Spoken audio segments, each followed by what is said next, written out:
नमस्कार दोस्तों, स्वागत है आपका हमारे चैनल टेल्स बाय यशु पर।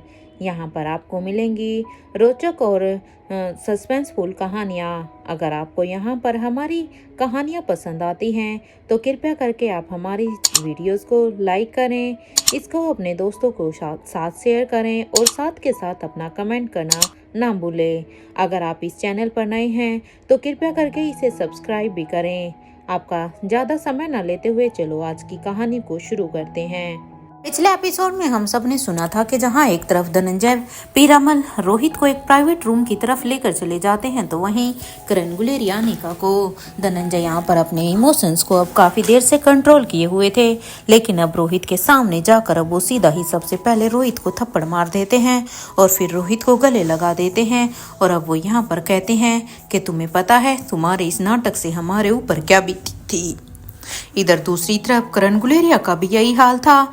करण गुलेरिया अब अनिका से कहते हैं, वैसे अनिका इसके बारे में तुम यहाँ पर बात कर पाओगी क्या, ये सही होगा? अब अनिका कहती है, नहीं सही तो नहीं होगा। तब अब यहाँ पर करण गुलेरिया कहते हैं, ठीक है फिर गुलेरिया हाउस चलकर इसके बारे में बात करते हैं। और अब वो यहाँ पर एकदम से अपनी बेटी को अपने गले लगा लेते हैं।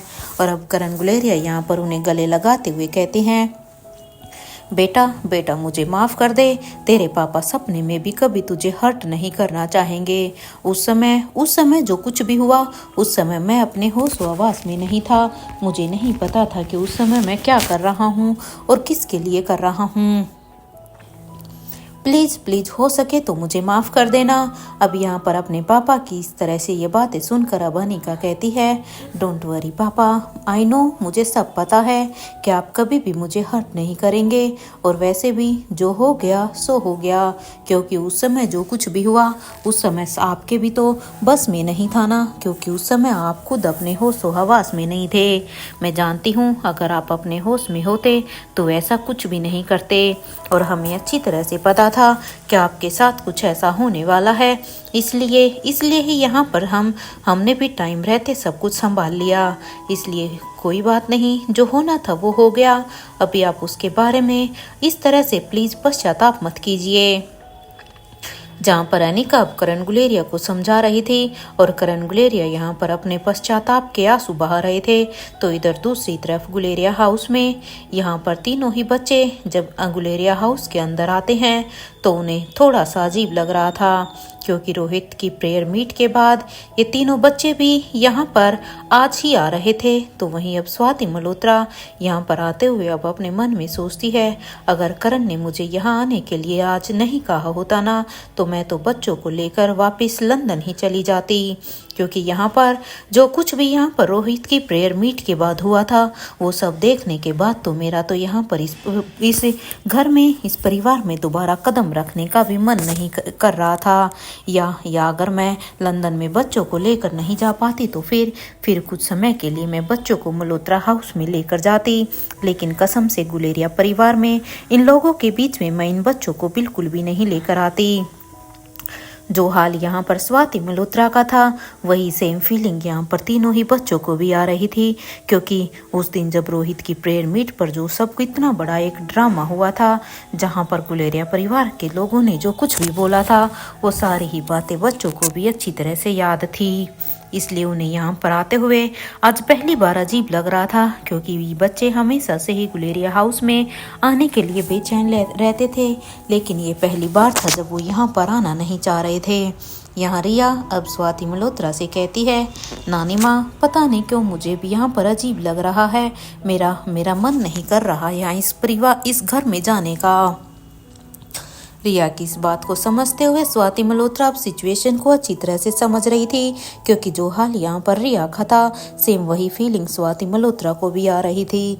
इसलिए अब स्वाति मल्होत्रा रिया से कहती है, बेटा यहाँ पर अजीब आपको नहीं, लेकिन देखो ना अजीब तो आपकी नानी माँ को भी बहुत लग रहा है यहाँ पर, क्योंकि मुझे भी यहाँ पर आकर अच्छा नहीं लग रहा है कि पीछे जो कुछ भी हुआ वो सारी ही बातें घूम फिर कर हमारी आंखों के सामने ही आ रही है।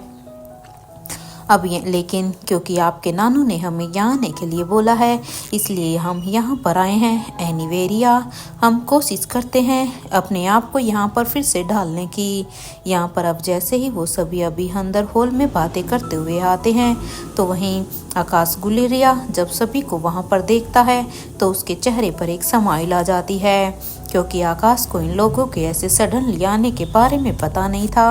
वो जब यहाँ पर तीनों ही बच्चों को, स्वाति मल्होत्रा को, इनको देखता है तो वो एकदम से ही काफ़ी खुश हो जाता है, क्योंकि जब से ये नेत्रा के सम्मोहन से गुलेरिया फैमिली बाहर आई थी, उसके बाद से ही ये आकाश तो खुद चाहता था कि वो अनिका और बच्चों को यहाँ पर रोहित के साथ ये सब हो जाने के बाद वो यहाँ पर लेकर आता, लेकिन नेत्रा की वजह से वो अभी लेकर नहीं आ पा रहा था।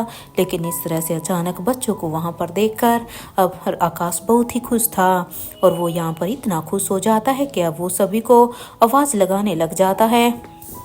आकाश अब हॉल में खड़ा होकर कहता है, श्रेया, नंदिनी भाभी, सिद्धार्थ भैया, ओमकार, अरे अरे देखो पिंकी, यश, अरे कहाँ हो तुम सब? देखो देखो आज हमारे घर में कौन आया है। यहाँ पर आकाश जोर जोर से सबको आवाज़ें लगा रहा था। इधर आकाश की आवाज़ को सुनकर तो यहाँ पर सभी हॉल में आ जाते हैं। सभी यहाँ पर अपने अपने कमरे में, जिसके भी कानों में आवाज़ गई वो यही सोचता है कि आखिर आज आकाश को क्या हो गया है जो वो इस तरह से चिल्लाए जा रहा है।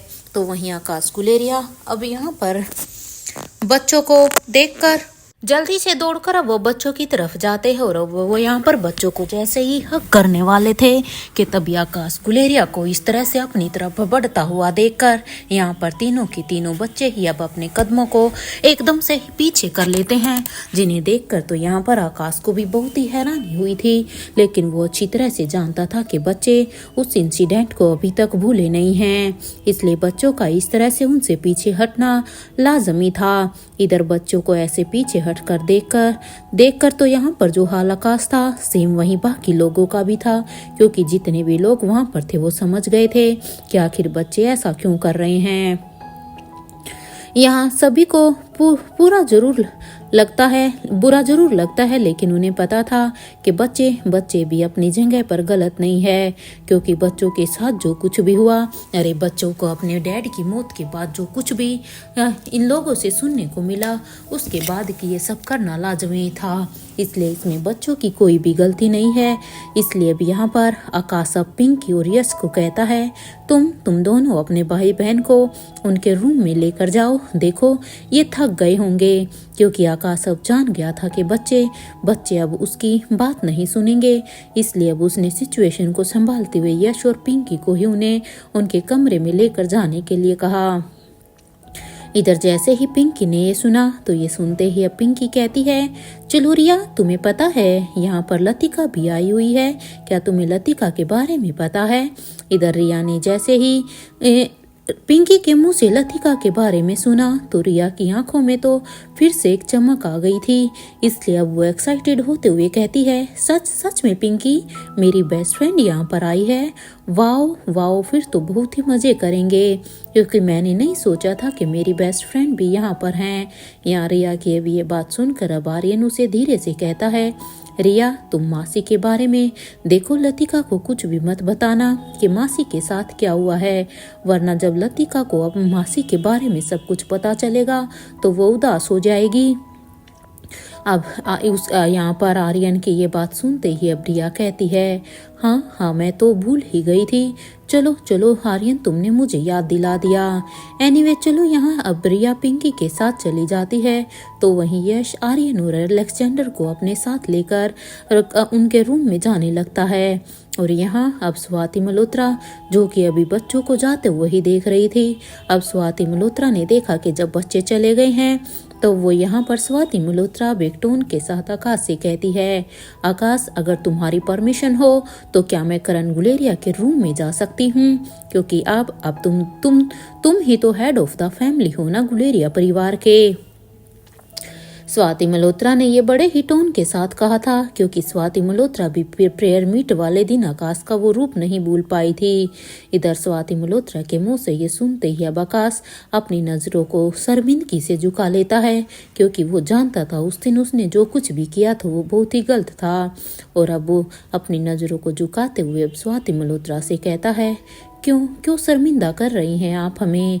मैं मानता हूँ हमने बहुत बड़ी गलती की है, लेकिन अब हमें अपनी गलती का एहसास हो गया है। इधर आकाश की ये बात सुनते ही अब स्वाति मल्होत्रा आकाश से और ज्यादा कुछ भी नहीं कहती, वन किसी और सदस्य से भी नहीं, और वो चुपचाप अब करण गुलेरिया के रूम की तरफ ही जाने लगती है। यहाँ सिद्धार्थ अब आकाश के पास आता है और अब वो आकाश से कहता है, क्या बात है आकाश, तू ठीक तो है ना? अब सिद्धार्थ की इस बात पर अब आकाश कहता है, नहीं यार, बच्चों को खुद से इस तरह से दूर देखकर मुझे अच्छा नहीं लग रहा है। पता नहीं क्यों मेरा कलेजा फट कर आ रहा है कि बच्चे सच में मुझसे इतना डर गए हैं कि वो मेरे पास तक नहीं आना चाहते। आकाश की ये बात सुनते ही अब ओमकार भी कहता है, भाई देखो आप टेंशन मत लो, उन्हें थोड़ा सा वक्त दो, क्योंकि अब सब कुछ नॉर्मल होने में थोड़ा सा तो वक्त लगेगा ही ना। देखना सब ठीक हो जाएगा। वैसे आप सभी में से किसी को क्या पता है क्या कि मयूर और प्रीति कहाँ है? क्योंकि मुझे मयूर और प्रीति कहीं पर भी दिखाई नहीं दे रहे हैं। प्रीति को तो न जाने मैं कितने ही बार कॉल लगा चुका हूँ, लेकिन वो तो मेरे कॉल का जवाब ही नहीं दे रही। यहाँ तक कि मयूर और प्रीति तो गायब हैं ही, यहाँ तक कि राजलक्ष्मी भाभी भी कहीं पर दिखाई नहीं दे रही हैं। वो कहाँ गई हैं? क्या किसी को इसके बारे में कोई आइडिया है?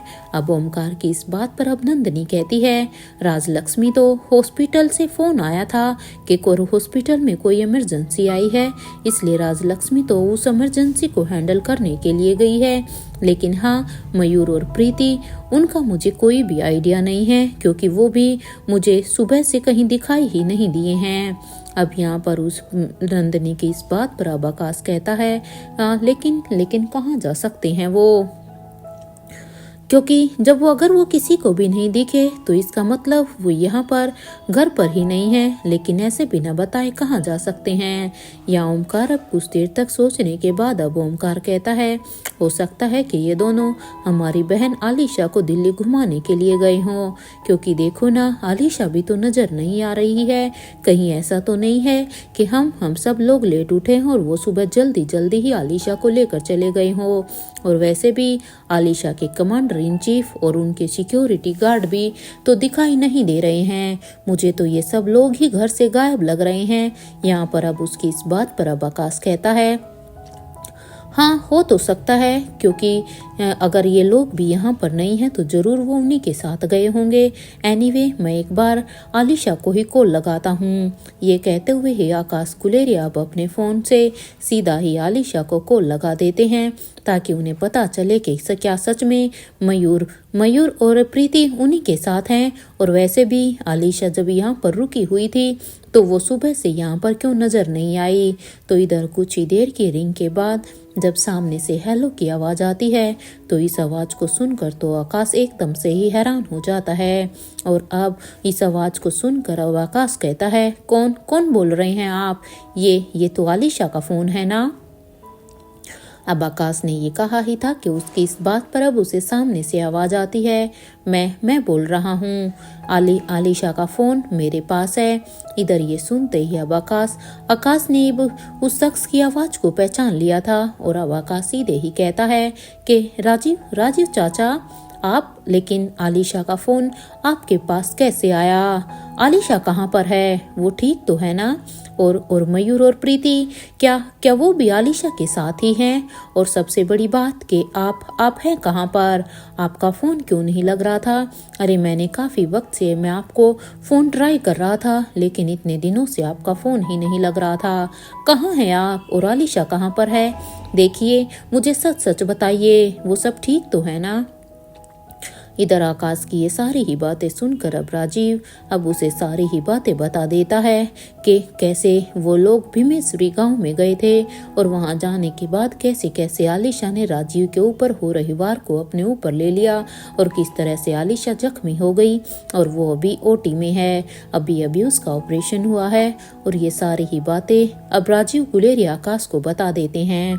इधर सारी ही बातें सुनने के बाद तो मानो आकाश को एक शौक लगता है, क्योंकि ये सब बातें आकाश के लिए इतनी ज़्यादा हो गई थी कि अब आकाश के हाथों से उसका फ़ोन छूटकर सीधे ही नीचे ज़मीन पर गिर जाता है। आकाश को एक पल के लिए कुछ भी समझ में नहीं आया कि यहाँ पर उसकी फैमिली में इतना कुछ हो गया, आलिशा के साथ इतना कुछ हो गया कि आलिशा वहाँ पर ज़िंदगी और मौत के बीच लड़ रही है और उसे इसके बारे में कुछ भी पता नहीं। इधर आकाश का ऐसा रिएक्शन देखकर तो अब वहाँ पर पास खड़े ओमकार और सिद्धार्थ दोनों ही अब एक दूसरे को देखने लगते हैं कि आखिर आकाश को क्या हुआ, कि किससे बात हुई है आकाश की, जो आकाश का ऐसा रिएक्शन है। अरे अब कौन सी मुसीबत हमारे परिवार पर आ गई है, क्योंकि आकाश का ये रिएक्शन देखकर तो वो भी घबरा जाते हैं। और उसके बाद अब ओमकार अब आकाश के फोन उठाकर उससे बात करने लगता है। इधर अब सिद्धार्थ अब आकाश के हाथ पर अपना हाथ रख कर कहता है, आकाश क्या हुआ है बताओ ना। लेकिन जब आकाश ने कोई रिप्लाई नहीं दिया तो अब यहाँ पर ओमकार अब उसके फोन को उठाकर ही बात करने लगता है। तो जैसे ही ओमकार ने भी वहाँ पर बात की तो ओमकार को भी सेम वही शौक लगता है जो अभी अभी आकाश को लगा था। वही शौक ओमकार को लगता है। यहाँ अब ओमकार कहता है, हम बस अभी आ रहे हैं। और ये कहते हुए ही ओमकार अब उस फोन को डिस्कनेक्ट कर देता है। फोन को डिस्कनेक्ट करने के बाद अब ओमकार आकाश से कहता है, चलो भैया, वहाँ वो अकेली है और देखो हमें तो इस सब के बारे में पता ही नहीं था। कैसे भाई हैं हम कि हमारी बहन के ऊपर इतनी बड़ी मुसीबत आ गई और हम हमारी बहन को बचा भी नहीं पाए। ओमकार की ये बात सुनते ही अब नंदनी अब समझती है जरूर कुछ ना कुछ तो गड़बड़ हुई है, क्योंकि अनिका और आलिशा ये दोनों ही इनकी बहनें थी, तो जरूर इन दोनों में से ही किसी को कुछ हुआ है। इसलिए अब नंदनी हैरान होते हुए कहती है, क्या हुआ है, क्या कोई हमें भी बताएगा क्या अनिका को कुछ हुआ है या फिर आलिशा को। अब यहाँ पर नंदिनी की ये बात सुनते ही अब ओमकार कहता है, भाभी वो आलिशा दीदी ठीक नहीं है, आलिशा दीदी लाइफ केयर हॉस्पिटल में एडमिट है। ओमकार की ये बात सुनते ही तो अब श्रेया को भी एकदम से झटका सा लगता है और अब श्रेया कहती है, क्या कह रहे हो तुम, कैसे, अरे क्या हुआ आलिशा के साथ, वो तो कल रात तक तो ठीक ही थी, तो आज अचानक से ऐसा क्या हो गया, मेरा मतलब है कि उन्हें क्या हुआ है, वो हॉस्पिटल में क्यों हैं। अब उस श्रेया की इस बात पर अब ओमकार कहता है, भाभी वो हम आपको बाद में बता देंगे, अभी हमारे पास बिल्कुल भी समय नहीं है, लेकिन हाँ आप सभी टेंशन मत लेना, आप लोग यहाँ पर बच्चों को देखो, और वैसे भी यहाँ पर लतिका तो है ना, लतिका को कुछ भी आलिशा के बारे में पता नहीं चलने देना। इसलिए प्लीज़ मेरी रिक्वेस्ट है, अभी आप सब यहाँ पर बच्चों पर ध्यान दीजिए, हम बस अभी जाते हैं। अब उसकी इस बात पर नंदिनी कहती है, ठीक है आप सभी वहाँ पर जाइए, हम यहाँ पर हैं, और हाँ कुछ भी ऐसा वैसा होना तो प्लीज़ हमें ज़रूर बताइएगा।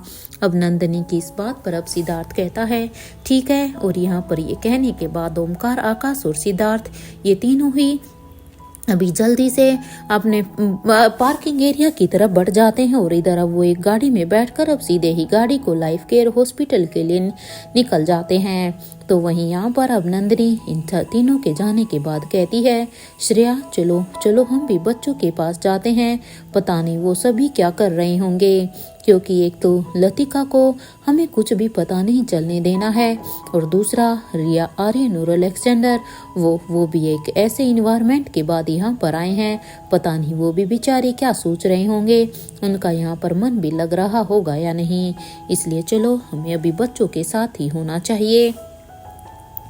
ये कहने के बाद अब श्रेया भी अब नंदिनी की बातों में हाँ मिलाती है और अब वो दोनों ही अभी बच्चों के रूम की तरफ जाने लगती है। जहाँ एक तरफ गुलेरिया परिवार में ये बच्चों को संभालने का काम कर रही थी, तो वही लाइफ केयर हॉस्पिटल में यहाँ पर अब सभी ही आ गए थे। तो तभी अब सभी के कानों में अब कुछ लोगों के चलने की आवाज आती है। जैसे ही सभी अब उस तरफ देखते हैं तो सामने से बड़ी रानी और उनके पीछे कैलाश अधिकारी आ रहे थे, क्योंकि बड़ी रानी बड़े ही रौब के साथ यहाँ आ रही थी। इधर बड़ी रानी जैसे ही वहाँ पर भागती हुई पहुंची तो वो अब अपने भाई धनंजय पीरामल से सबसे पहले मिलती है और धनंजय को देखकर कहती है, कैसे कैसे भाई, अरे आपके होते हुए मेरी फूल सी बच्ची की ये हालत कैसे हो गई? आप भी तो उसके साथ ही होंगे ना, तो आप खुद ही बताइए, आप क्या मेरी बेटी को बचा नहीं पाए? अब रेवती की इस बात पर अब धनंजय पीरामल कहते हैं, मुझे माफ कर दे रेवती, मैं आलिशा को बचा नहीं पाया। तुम सही कह रही हो, भला मेरे होते हुए मेरी बच्ची को मैं कैसे नहीं बचा पाया। ये सुनते ही अब बड़ी रानी अब रोहित यानी कि किंग को भी अब सवालिया नजरों से देखने लगती है, क्योंकि वो भी यहाँ अब रोहित ने भी अब बड़ी रानी की आंखों के सवाल को अच्छी तरह से पढ़ लिया था और वो भी अब मन ही मन में बहुत ही शर्मिंदा था, क्योंकि रोहित ने सवाल को समझ लिया था कि किंग के होते हुए आलिशा के ऊपर ये मुसीबत कैसे आई, क्योंकि इतने सालों से तो किंग हमेशा से ही राजमहल को प्रोटेक्ट करते आ रहे थे। लेकिन आज ऐसा क्या हुआ कि किंग के होते हुए आलिशा इस तरह से डेंजर में आ गई। इधर बड़ी रानी अब सभी से ही कहती है, अब कैसी है हमारी बच्ची? अब इस बात पर अब महेंद्र पीरामल कहते हैं, दीदी वो अभी ठीक है, इनफैक्ट कल तक तो उसे होश भी आ जाएगा और उसे उसके वार्ड में भी शिफ्ट कर देंगे। अब महेंद्र की ये बात सुनते ही अब बड़ी रानी कहती है, हमारी बच्ची की ये हालत कैसे हुई? किसने किया है ये सब? अब बड़ी रानी की इस बात को सुनकर अब महेंद्र पीरामल कहते हैं, दीदी वो नेत्रा, वो हरी आंख वाली औरत। अब महेंद्र के मुंह से ये नाम सुनते ही अब मानो कविन रेवती को एक जोर का शौक लगता है, क्योंकि ऐसा लगता है जैसे पता नहीं रेवती ने क्या नाम सुन लिया हो और वो अब एक सदमे में चली जाती है। इधर अब धनंजय पीरामल से अब वो काफ़ी ही मुश्किल के बाद अब अपने आप को कंट्रोल करते हुए कहती है, ये कैसे हो सकता है धनंजय? उसने तो छोटी रानी माँ से वादा किया था ना कि वो राजमहल से जुड़े हुए लोगों के ऊपर कभी भी अटैक नहीं करेगी। तो अब तुम ही बताओ धनंजय, वो रानी माँ से किया हुआ वादा वो कैसे भूल सकती है? क्योंकि आलिशा भी तो राजमहल से ही जुड़ी हुई थी ना, क्योंकि वो तो राजमहल की रानी है, तो उसके बाद भी वो उसके ऊपर हमला कैसे कर सकती है?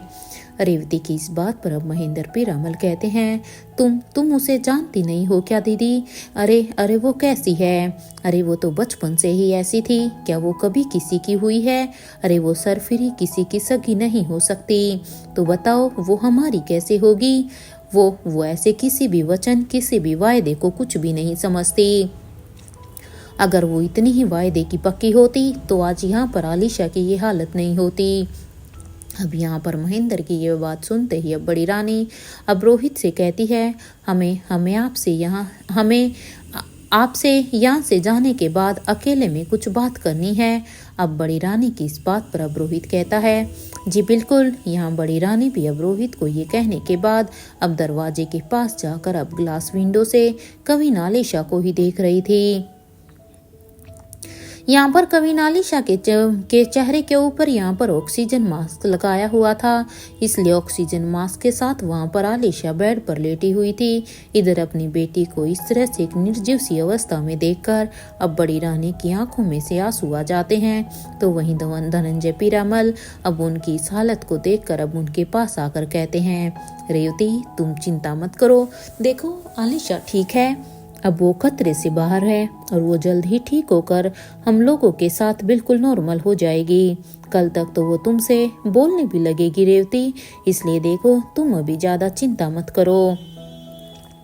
यहाँ ये कहते हुए अब धनंजय पीरामल बड़ी रानी को ही वहाँ पर लगे हुए एक बेंच के पास लेकर आते हैं और अब उन्हें वहाँ पर बिठा देते हैं। धनंजय पीरामल अब यहाँ पर रेवती को संभाल रहे थे, तो वहीं रोहित जो अब अनिका से कहता है, मैं कैफेटेरिया से आता हूँ सभी के लिए कॉफ़ी और सैंडविच लेकर, क्योंकि अनिका किसी ने कुछ भी नहीं खाया है ना। रोहित की इस बात पर अब अनिका कहती है, मिस्टर मारवा मैं भी आपके साथ चलती हूँ।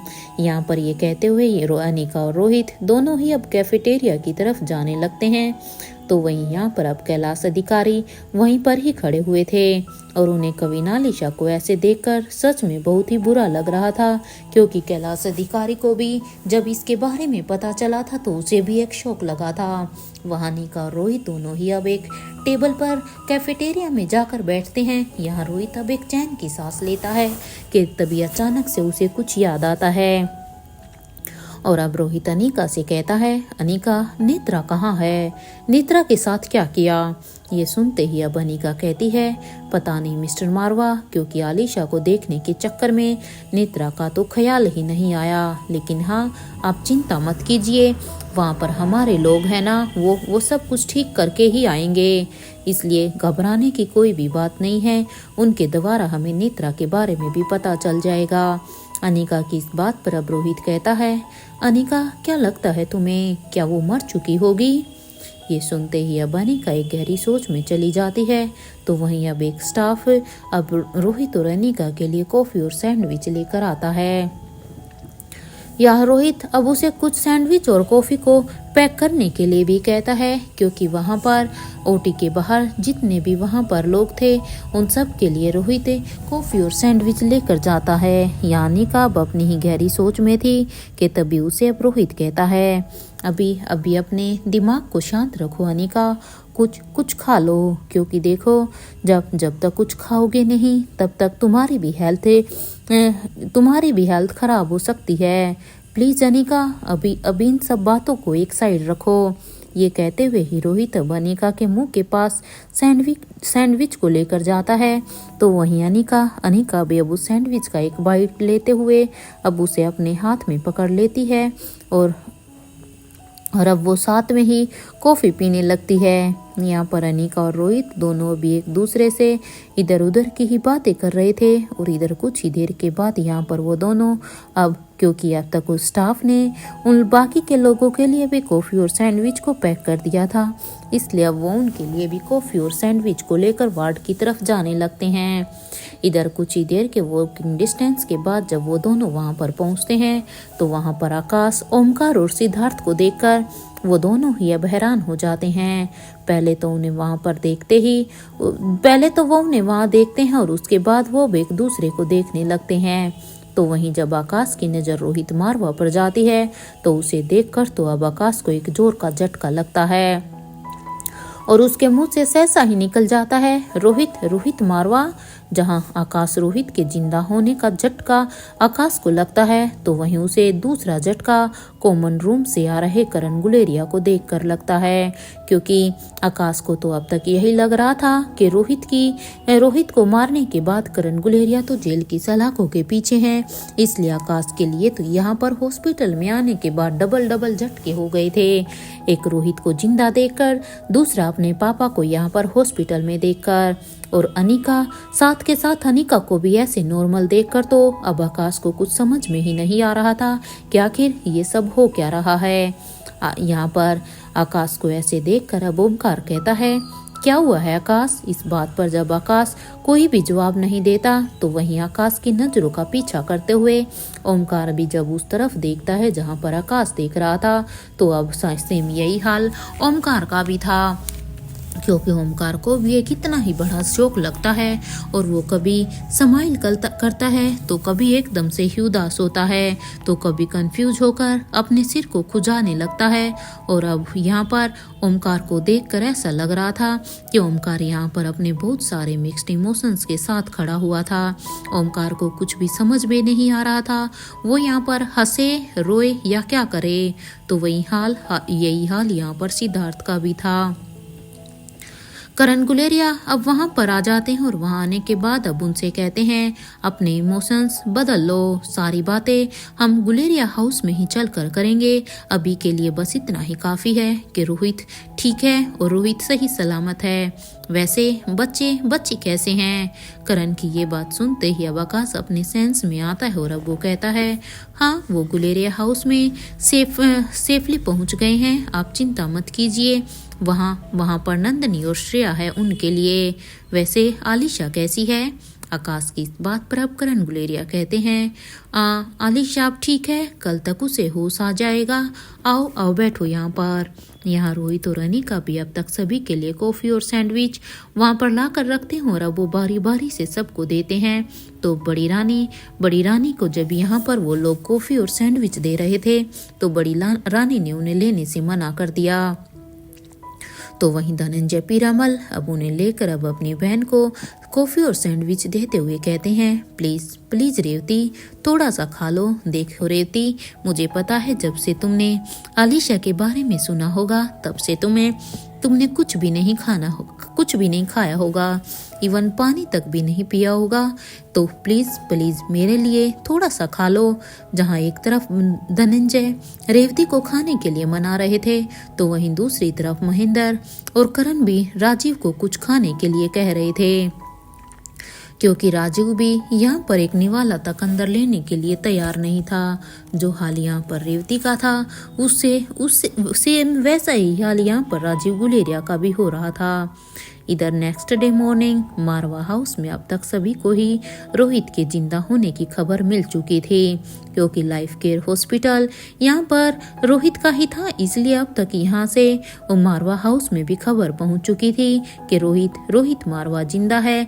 इधर ये सुनते ही जहाँ पर कुछ लोगों के चेहरे पर स्माइल थी तो वहीं हंसराज मारवा और पंकज मारवा को तो एक शौक लगता है, क्योंकि रोहित की मौत से सबसे ज्यादा खुशी तो इन्हीं की हुई थी, क्योंकि उनकी जिंदगी से उनका एक इतना बड़ा कांटा जो निकल गया था। लेकिन फिर से उस कांटे को अपनी जिंदगी में देखकर अब उन दोनों को इतनी ही हैरानी होती है। ये खबर सुनकर तो पंकज मारवा अब अपने भाई से कहता है अब क्या होगा भैया, रोहित मारवा तो जिंदा है, इसका मतलब अब फिर से वो सब कुछ अपने हाथ में ले लेगा। अब उसकी इस बात पर अब हंसराज मारवा कहते हैं कोई फर्क नहीं पड़ता है, वैसे भी ये घर और उसका विला यहाँ तक कि कंपनीज के 55% शेयर वो तो अब मिस्टर किंग के ही है ना, तो अब मुझे नहीं लगता कि इससे अब हमें कोई भी फर्क पड़ना चाहिए, क्योंकि जब ये 55% शेयर अब किंग के हैं तो रोहित हमारे लिए अब कोई खतरा बन ही नहीं सकता है। अरे अब जब उसका हिस्सा ही नहीं रहा तो अब वो यहाँ पर क्या ही कर लेगा। इधर हंसराज मारवा की इस बात पर अब पंकज मारवा कहते हैं उम्मीद करता हूँ भैया कि आपकी ये बात सही हो, लेकिन अगर ऐसा नहीं हुआ तो फिर तो हम खतरे में आ जाएंगे। उस रोहित के आने से हमें कोई फर्क ना पड़े तो यही अच्छा ही रहेगा। जहाँ पर पूरे के पूरे मारवा हाउस में रोहित के जिंदा होने की खुशी थी तो वहीं इधर सुहासिनी मारवा के मन में रोहित को लेकर बहुत सारी बातें उसके दिमाग में चल रही थी। सुहासिनी मारवा भी अब यही सोच रही थी कि अगर रोहित जिंदा है तो फिर ये इतना बड़ा प्रेयर मीट और ये सब क्यों किया गया, वो बॉडी किसकी थी। यहाँ पर सुहासिनी मारवा के दिमाग में पता नहीं कितने ही सवाल चल रहे थे। यहाँ पर अब साथ के साथ उसका दिमाग भी यही कह रहा था कि रोहित तो धनंजय का बेटा है, तो वहीं उसका दिल कह रहा था क्या फर्क पड़ता है वो किसका बेटा है, सबसे बड़ी बात तो ये है ना कि वो मेरा ग्रैंडसन है। क्योंकि सुहासिनी मारवा को यहाँ पर अब धनंजय और आयशा के बारे में नेत्रा से सब कुछ पता चल गया था, साथ के साथ रोहित का भी, और इसलिए वो सोचती है मेरे लिए इतना ही काफ़ी है कि रोहित मेरा ग्रैंडसन है और कुछ भी नहीं। यहाँ सुहासिनी मारवा अपने दिल और दिमाग की जंग लड़ रही थी, उसका दिमाग उसे कुछ कह रहा था तो उसका दिल उसे कुछ कह रहा था। तो वहीं अब तक स्पेशल डिपार्टमेंट के ऑफिसर भी अब तक वहाँ पर भीमेश्वरी गांव में अपने काम को निपटाकर वहाँ अच्छी तरह से वो भी यहाँ पर वापस से दिल्ली में आ जाते हैं और वो यहाँ पर अब अपने अपने घर चले जाते हैं। यहाँ भूमिका और निखिल भी अब तक मारवा हाउस में आ जाते हैं। तो आज मारवा हाउस का माहौल काफ़ी बदल गया था। ये देखकर अब भूमिका के चेहरे पर एक स्माइल आ जाती है और वो अब निखिल से कहती है, तुम अपने रूम में जाकर फ्रेश हो जाओ, उसके बाद हमें रानी साहिबा को भी तो देखने के लिए हॉस्पिटल भी तो जाना है, ताकि हम उसके बारे में भी जान सके कि उनकी हालत अब कैसी है। हालांकि अनिका से मेरी बात हुई थी, वो कह रही थी अब वो खतरे से बाहर है। भूमिका की इस बात पर अब निखिल कहता है, ठीक है भूमिका, और यहाँ निखिल भी अब अपने रूम में चला जाता है। यहाँ इधर सनी अब हेड सर्वेंट से कहता है, भैया और भाभी के रूम की साफ सफाई करवा दो, और हाँ ध्यान रहे कि रूम एकदम से सिस्टमैटिक होना चाहिए। देखो जैसा उन दोनों को पसंद है बिल्कुल वैसा ही।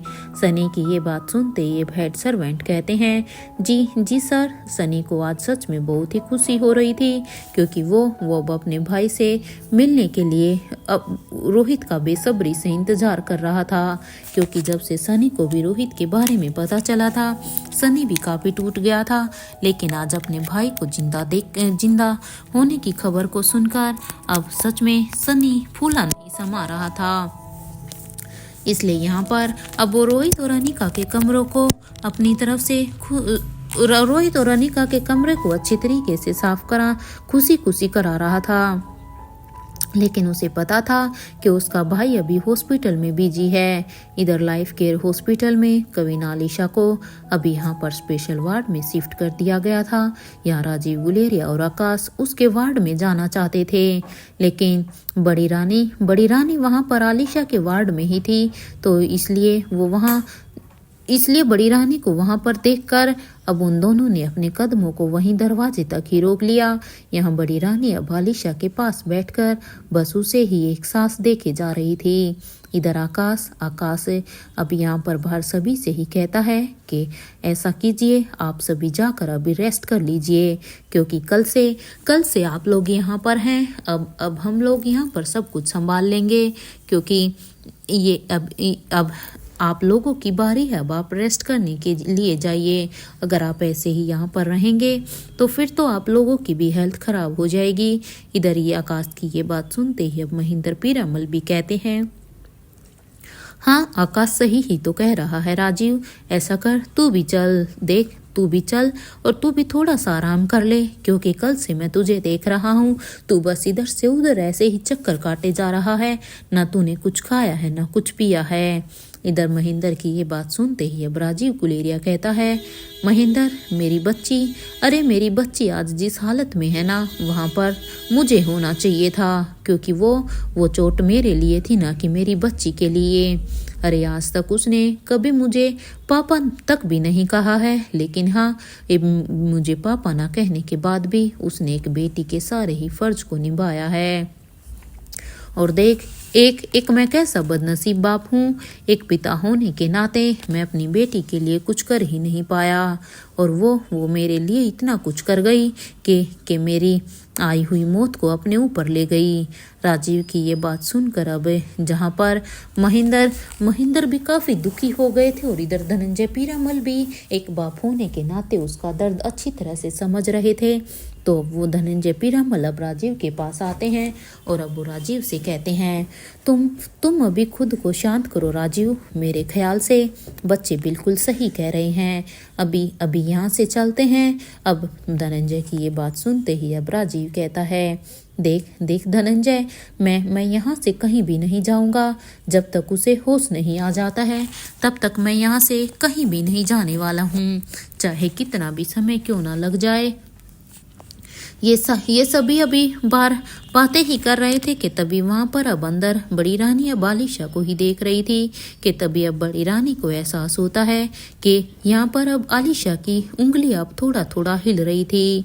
आलिशा की उंगलियों को हिलता हुआ देखकर अब बड़ी रानी के चेहरे पर एक स्माइल आ जाती है और वो आलिशा को देख रही थी कि तभी अब धीरे धीरे आलिशा अब यहाँ पर अपनी आंखें खोलती है।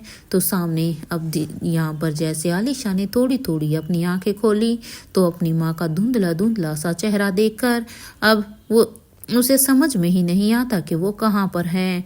अब यहाँ पर जब आलिशा की आंखें पूरी खुली तो वो देखती है कि वो तो यहाँ पर एक वार्ड में है, एक हॉस्पिटल में है। कुछ देर में अब वो समझने की कोशिश करती है और वहीं यहाँ पर अब बड़ी रानी अब पास खड़ी अब नर्स से कहती है, नर्स प्लीज़ आप डॉक्टर को इन्फॉर्म कर दीजिए कि हमारी बेटी को होश आ गया है, वो एक बार आकर इन्हें चेक करें। इधर बड़ी रानी की ये बात सुनते ही अब नर्स भी कहती है, श्योर मैडम। और ये कहते हुए वो नर्स अब दरवाजे को खोलकर डॉक्टर के पास जाने ही वाली थी कि तभी अब करण गुलेरिया ने उस नर्स को रोकते हुए कहा, अब कैसी है आलिशा। करण की इस बात का जवाब देते हुए नर्स कहती है, हाँ कॉन्ग्रेचुलेशन, उन्हें होश आ गया है, मैं बस अभी डॉक्टर को ही इन्फॉर्म करने के लिए जा रही हूँ। ये कहते हुए ही वो नर्स अब डॉक्टर के कैबिन की तरफ जाने लगती है। तो वहीं यहाँ पर अब सभी आलिशा के होश में आने की खबर को सुनकर वो सभी अब अपने आप को नहीं रोक पाते और वो सभी अंदर जाते हैं। तो अब वो सभी आलिशा को देखने लगते हैं। तो वहीं यहाँ पर अनिका बड़ी ही चालाकी से आलिशा को एग्जामिन करने लगती है, क्योंकि भले ही अनिका ने आलिशा का ऑपरेशन नहीं किया था, लेकिन अभी अनिका मेक श्योर होना चाहती थी कि आलिशा अब ठीक है या नहीं। जैसे ही यहाँ पर अनिका ने आलिशा का हाथ पकड़ा उसकी नफ्स को चेक करने के लिए, तो वह उसे अच्छी तरह से एग्जामिन करने लगती है। अब तक राजलक्ष्मी भी वहाँ पर उसे चेक करने के लिए आ जाती है और अब राजलक्ष्मी भी यहाँ पर सभी से ही कहती है, प्लीज़ आप अभी सभी बाहर जाइए, मुझे इन्हें चेक करना है, मुझे इसमें थोड़ा सा समय लगेगा। इधर राजलक्ष्मी की ये बात सुनते ही उस रूम से अब सभी बाहर जाने लगते हैं। तो वहीं राजलक्ष्मी भी अब आलिशा को चेक करने लगती है।